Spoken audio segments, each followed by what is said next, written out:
Group તરફથી Ahmedabad SGVP ground ખાતે 19 મેથી 2 જૂન સુધી T20 ક્રિકેટ ટુર્નામેન્ટનું આયોજન કરવામાં આવ્યું છે. ગુજરાત ક્રિકેટ એસોસિએશનના સેક્રેટરી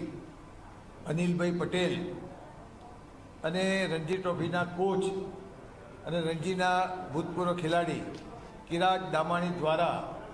સમગ્ર ટુર્નામેન્ટનું આયોજન વ્યવસ્થિત થાય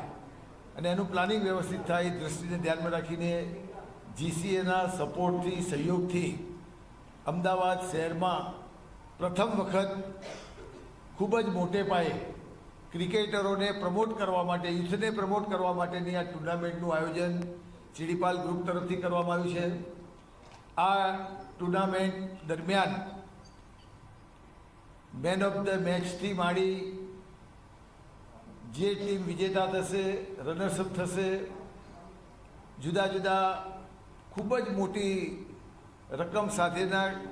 ખેલાડીઓને પ્રોત્સાહન મળે તે રીતના ઇનામોનું પણ આયોજન કરવામાં આવ્યું. આ ક્રિકેટ પ્રીમિયર લીગ શરૂ થઈ રહી છે 19 મેથી અને આઈડિયા એવો હતો કે ક્રિકેટ એવો સ્પોર્ટ છે જે બધાને યુનાઇટ કરે છે અને અમારો આઈડિયા એવો હતો કે કોર્પોરેટ્સને અને ક્રિકેટનું અમેલ્ગમેશન કરીએ જેનાથી જે કોર્પોરેટ્સની સ્ટ્રેન્થ છે અને જે ક્રિકેટર્સની ટેલેન્ટ છે બંને સાથે ઉભરીને આવે અને ગુજરાત ક્રિકેટ એસોસિએશન માટે ક્રિકેટ માટે ગુજરાત હેઝ ઓલવેઝ બીન બહુ આગળ રહ્યો છે. જસપ્રીત બુમરાહ, અક્ષર પટેલ, હર્ષલ પટેલ આ બધા ક્રિકેટર્સ ગુજરાતથી આવ્યા છે. તો આઈડિયા એવો હતો કે આવી કોઈ ટુર્નામેન્ટ કરીએ જેમાં 100 લોકો, મોર દેન 100 પ્લેયર્સ એ સાથે એક ટુર્નામેન્ટમાં રમે, એમનો ટેલેન્ટ બતાવવાનો મોકો મળે.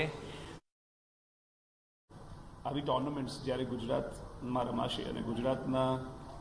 મહત્ત્વના જે ખેલાડીઓ છે તેમને આવી કમ્પેટિટિવ ટુર્નામેન્ટ રમવા મળશે જ્યાં તેમની એકાઉન્ટેબિલિટી બહુ હાઈ થઈ જશે, કારણ કે આવી ટુર્નામેન્ટ્સમાં મીડિયા, લોકો, ટીવી, યુટ્યુબ પર લાઈવ આવવાની છે. એટલે